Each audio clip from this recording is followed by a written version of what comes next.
Do penhor rural. Disposições gerais. Constitui-se o penhor rural mediante instrumento público ou particular, registrado no cartório de registro de imóveis da circunscrição em que estiverem situadas as coisas empenhadas. Prometendo pagar em dinheiro a dívida, que garante com penhor rural, o devedor poderá emitir, em favor do credor, cédula rural pignoratícia, na forma determinada em lei especial. O penhor agrícola e o penhor pecuário não podem ser convencionados por prazos superiores aos das obrigações garantidas. Embora vencidos os prazos, permanece a garantia, enquanto subsistirem os bens que a constituem. A prorrogação deve ser averbada à margem do registro respectivo, mediante requerimento do credor e do devedor. Se o prédio estiver hipotecado, o penhor rural poderá constituir-se independentemente da anuência do credor hipotecário, mas não lhe prejudica o direito de preferência, nem restringe a extensão da hipoteca, ao ser executada. Tem o credor direito a verificar o estado das coisas empenhadas, inspecionando-as onde se acharem, por si ou por pessoa que credenciar. Do penhor agrícola. Podem ser objeto de penhor. I. Máquinas e instrumentos de agricultura. Segunda, colheitas pendentes, ou em via de formação. Terceira, frutos acondicionados ou armazenados. Quarta, lenha cortada e carvão vegetal. V. Animais do serviço ordinário de estabelecimento agrícola. O penhor agrícola que recair sobre colheita pendente, ou em via de formação, abrange a imediatamente seguinte, no caso de frustrar-se ou ser insuficiente a que se deu em garantia.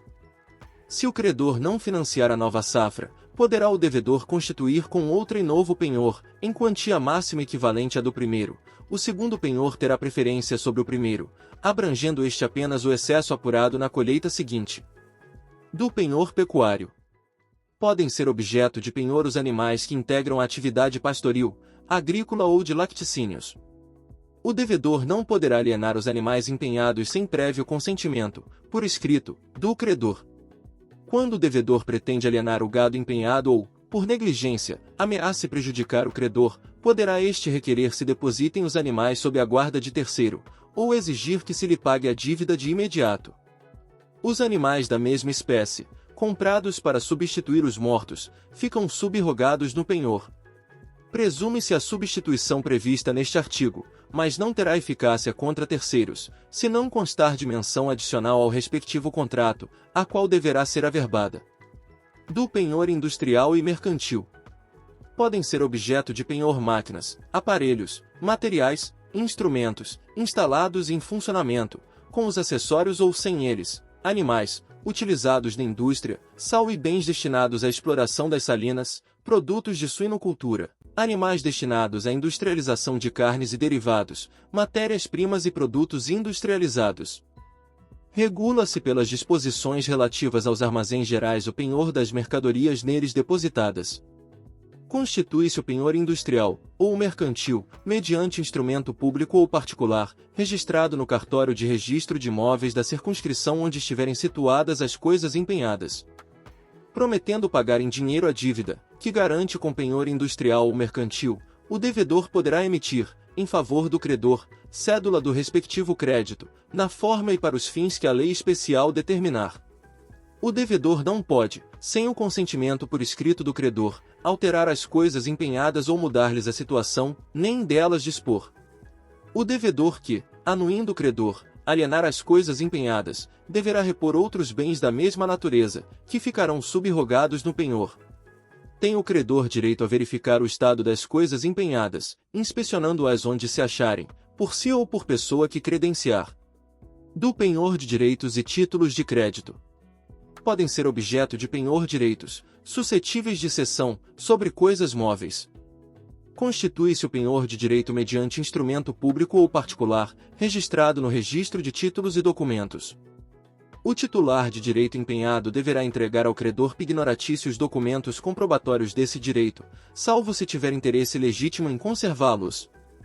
O penhor de crédito não tem eficácia senão quando notificado ao devedor. Por notificado tem-se o devedor que, em instrumento público ou particular, declarar-se ciente da existência do penhor. O credor pignoratício deve praticar os atos necessários à conservação e defesa do direito empenhado e cobrar os juros e mais prestações acessórias compreendidas na garantia. deverá o credor pignoratício cobrar o crédito empenhado, assim que se torne exigível. Se este consistir numa prestação pecuniária, depositará a importância recebida, de acordo com o devedor pignoratício, ou onde o juiz determinar. Se consistir na entrega da coisa, nesta se subrogará o penhor. Estando vencido o crédito pignoratício, tem o credor direito a reter, da quantia recebida, o que lhe é devido, restituindo o restante ao devedor, ou a escutir a coisa a ele entregue.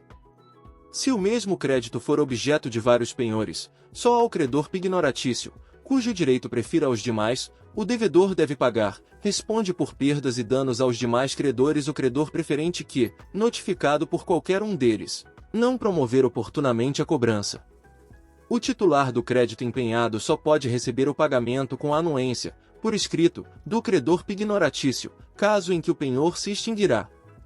O penhor, que recair sobre título de crédito, constitui-se mediante instrumento público ou particular ou endosso pignoratício, com a tradição do título ao credor, regendo-se pelas disposições gerais deste título e, no que couber, pela presente seção.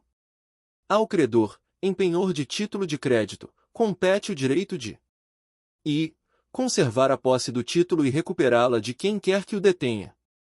Segunda, usar dos meios judiciais convenientes para assegurar os seus direitos, e os do credor do título empenhado. Terceira, fazer intimar ao devedor do título que não pague ao seu credor, enquanto durar o penhor. Quarta, receber a importância consubstanciada no título e os respectivos juros, se exigíveis, restituindo o título ao devedor, quando este solver a obrigação. O devedor do título empenhado que receber a intimação prevista no inciso 3º do artigo antecedente, ou se der por ciente do penhor, não poderá pagar ao seu credor.